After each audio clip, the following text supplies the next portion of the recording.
தமிழக மக்கள் அனைவருக்கும் வணக்கம். நான் ராஜ்குமார். ஒரு அஜித் ரசிகன் என்ற முறையில் இன்று சட்டமன்றம் சென்றிருக்கின்ற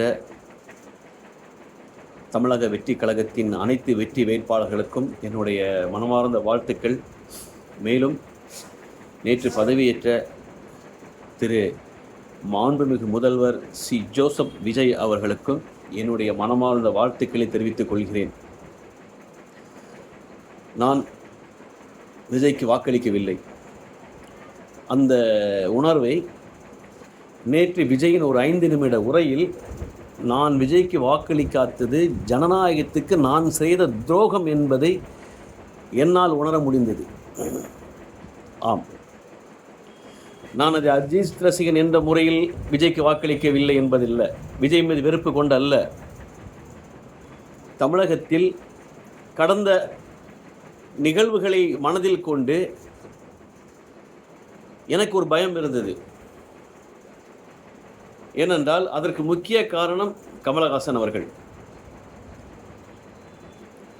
நான் வாக்குரிமை பெற்ற நாள் முதல் இன்று வரை என் மனதுக்குள் ஓடியது, நமக்கான ஒரு தலைவன், நம் மக்களுக்கான ஒரு தலைவன் வர வேண்டும் என்பதே என் நோக்கமாக இருந்தது. அதற்காக புலம்பிக் கொண்டிருந்த நான் அந்த நேரத்தில் ஒரு வருகை கமலஹாசன், அந்த வருகையை நமக்கான தலைவன் வருகிறான் என்று நினைத்து அந்த மக்கள் நீதி மையத்திற்கு என் வாழ்நாட்களில் கொஞ்சம் பகுதியை நான் அவர்களுக்கு ஒப்படைத்தேன். அதற்காக பணிபுரிந்தேன். சொல்லப்போனால் தியாகராக நகர் தொகுதியில், டி நகர் தொகுதியில் எனது குரல் கேளாத செவிகளே கிடையாது என்பதை நான் ஆணித்தரமாக இங்கே உறுதி கொள்வேன். கடந்த 2021 சட்டமன்ற பேரவைத் தேர்தலில் தியாகராய நகர் தொகுதியில் பழ கருப்பையா அவர்கள் அங்கே தொகுதியில் நிறுத்தப்பட்டார் மக்கள் நீதி மையத்தின் சார்பாக. அவருக்காக தொகுதி முழுக்க பிரச்சாரத்தில் ஈடுபட்டேன், பரப்புரையில் ஈடுபட்டேன். அந்த கணம் தொகுதி முழுக்க இரவு பகல் பாராமல் உழைத்தோம். காரணம், திரு கமலஹாசன் அவர்கள் அவர் ஆண்ட கட்சிகளும் ஆண்டு கொண்டிருக்கிற கட்சியின் மீது வெறுப்பை உமிழ்ந்தார். நீங்கள் எல்லாம் கண்டிருப்பீர்கள். அவர் டார்ச் லைட்டை தூக்கி டிவியை உடைத்தது, எந்த கட்சிக்கு எதிராக டிவியை உடைத்தாரோ, எந்த கட்சிக்கு எதிராக பிரச்சாரத்தை மேற்கொண்டாரோ, எந்த கட்சியை அவர் புறக்கணிக்க நினைத்தாரோ, தேர்தலின் முடிவுகள், அதற்கு பின்னால் ஏற்பட்ட நிலைப்பாடுகள் அத்தனையும் என்னை போன்ற உயிரை விட்டு, அந்த நேரத்தில் கொரோனா என்ற கொடிய நோயை கூட பாராமல் அனைவரும் உயிரை கொடுத்து அங்கே பணிபுரிந்தோம். அதற்கு பரிகாரமாக திரு கமலஹாசன் அவர்கள் எடுத்த நிலைப்பாடு, என்னை போல லட்சக்கணக்கான பேர்களின் உழைப்பு அங்கே வீணடிக்கப்பட்டது. வெளியே தலை காட்ட முடியாமல் எங்களோட மனநிலையும் உணர்ந்தது. அப்பொழுது நான் அஜித் ரசிகனாக நான் உணர்ந்தேன். தலை சொன்னார், நீங்கள் எல்லோரும் உங்கள் வேலையை பாருங்கள், உங்கள் வீட்டை பாருங்கள், அதுதான் எனக்கு செய்து நீங்கள் செய்கிற ஒரு பரிகாரம் அப்படிங்கிற மாதிரி அவர் ஒரு விஷயத்த சொன்னார். நாங்கள் வந்துட்டு அந்த நேரத்தில் மக்கள் நீதி மையத்தில் வேலை பார்த்த அத்தனை பேரும் ஒரே மனதாக எங்கள் மனதில் மிகவும் ஆறாத ரணமாக இருந்தது. அந்த பயம்தான் இந்த தேர்தலில் விஜய்க்கு வாக்களிக்க மனம் வரவில்லை என்பது. தவறாக நினைக்க வேண்டாம்.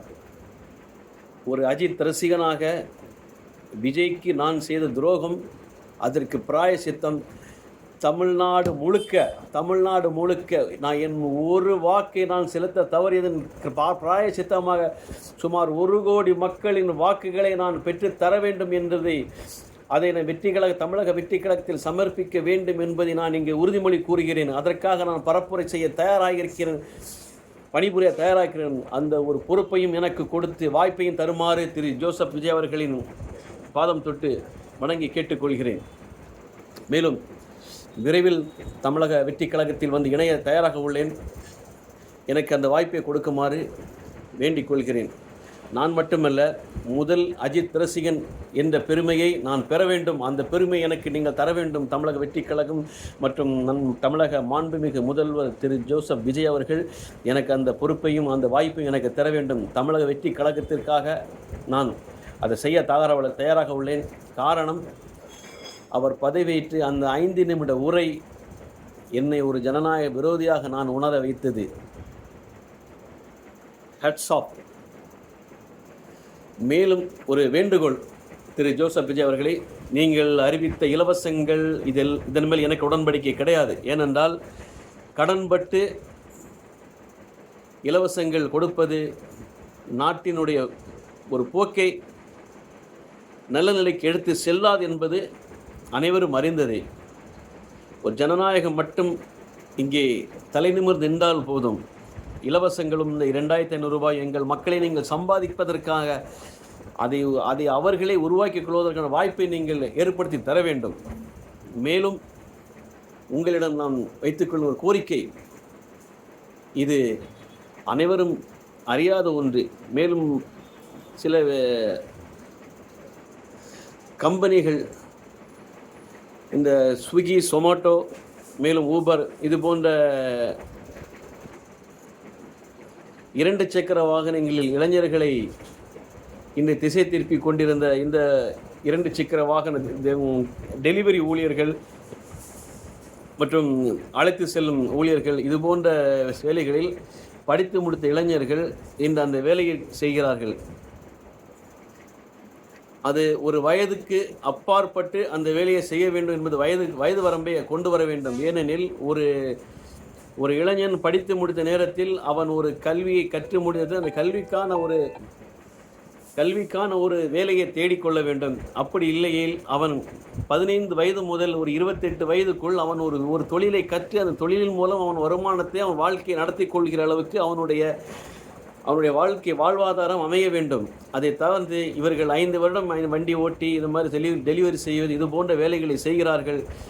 இது பின்னாளில் அவர்களுக்கு ஒரு மிகப்பெரிய ஒரு ஆபத்து ஏற்படும் என்பதை அவர்கள் உணராமல் இன்று மிகப்பெரிய ஒரு இக்கட்டான சூழ்நிலையில் அவர்கள் வாழ்வதற்கான ஒரு நெருக்கடியை அவர்களே உருவாக்கி கொள்கிறார்கள். இன்றைய காலகட்டத்தில் அது போதுமானதாக ஒரு வருமானம் உள்ளது. ஆனால் ஒரு 5 வருடம் கழியும் போது அவர்களுடைய உடல்நிலை மற்றும் பலவிதமான மனநிலைகள் மாற்றத்துக்கு ஏற்படவுண்டான ஒரு வாய்ப்புகள் அதிகமாக உள்ளது. அதை சற்று ஆலோசிக்க வேண்டும்.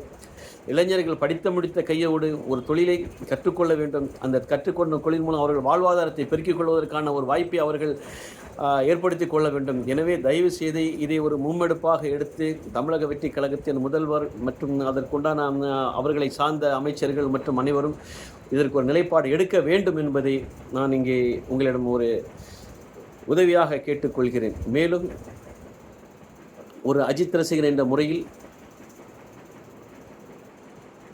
தமிழக வெற்றிக் கழகத்தின் முதல் அஜித் ரசிகர் என்ற ஒரு பெருமையை எனக்கு வழங்குமாறு கேட்டுக்கொண்டு அதற்கான பொறுப்பையும் அதற்கான வாய்ப்பையும் எனக்கு தர வேண்டும் என்பதை நான் இங்கே உங்களிடம் வேண்டி கேட்டுக்கொள்கிறேன். மேலும் நிச்சயமாக அந்த முதல்வர் உரை என்னை போன்று பலருடைய மனநிலையும் மாற்றியிருக்க நேரும். நிச்சயமாக அது மாறியிருக்கும். அந்த ஒரு நிலையை மாற்ற வேண்டும். எனவே முதல்வராகிய நீங்கள் தயவு செய்து இலவசங்களின் மீது அதிகம் மக்களுக்கு இலவசங்களை காட்டி அவர்களை நீங்கள் வசியப்படுத்த வேண்டாம். எங்கள் மக்கள் நிம்மதியாக வாழ ஒரு நல்ல சமுதாயத்தை நீங்கள் எங்களுக்கு ஏற்படுத்தி கொடுங்கள். எங்களுடைய சகோதர சகோதரிகள் நிம்மதியாக வாழ ஒரு நல்ல ஒரு கட்டமைப்பை ஏற்படுத்தி கொடுங்கள். மேலும் மாதம் 2500 ரூபாய் அல்ல, அவர்களை மாதம் 20,000 ரூபாய் அவர்களே சம்பாதித்து கொள்ள அதற்கான வாய்ப்பை ஏற்படுத்தி கொடுங்கள். அதுவே எங்களுக்கு போதுமானதாக இருக்கும். உங்களை கைகூப்பி கேட்டுக்கொள்கிறேன். மேலும் இன்னும் அடுத்த தேர்தலில் மீண்டும் ஒவ்வொரு கட்சிகள் இலவசங்களை வாரி வழங்க எங்களுக்கு கேட்பதற்கு எங்களுக்கு அது நிச்சயமாக நல்ல நாட்டின் போக்கு இருக்காது என்பதை நான் உணர்ந்த நிலையில் உங்களிடம் இது ஒப்படைக்கிறேன். தயவு கூர்ந்து இலவசங்கள் எங்களுக்கு தேவையில்லை. எங்கள் பிள்ளைகளுக்கு நல்ல ஒரு கல்வி, தரமான கல்வி, நல்ல ஒரு எங்கள் முதியவர்களுக்கும் எங்கள் போன்ற பெரியவர்களுக்குமான அவர்களுக்கான தேவை நல்ல ஒரு மருத்துவம், மேலும் சட்ட ஒழுங்கு சீராக இருக்க வேண்டிய ஒரு கட்டாயத்தில் உள்ளது. அதை சீர்படுத்துங்கள்.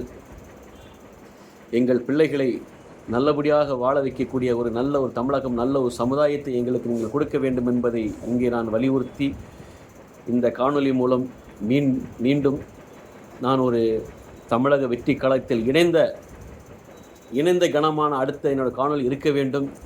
எனவே தமிழக வெற்றி களத்தை உழைப்பதற்கு நாங்கள் தயாராக உள்ளோம். எங்களை சேர்த்துக்கொள்வீர்களா? இல்லை விஜய் ரசிகர்கள் மட்டும்தான் நாங்கள் வாய்ப்பு உள்ளதா? எங்களை போன்ற அஜித் ரசிகர்கள் நாங்களும் சேர்ந்து உழைக்க தயாராக உள்ளோம்.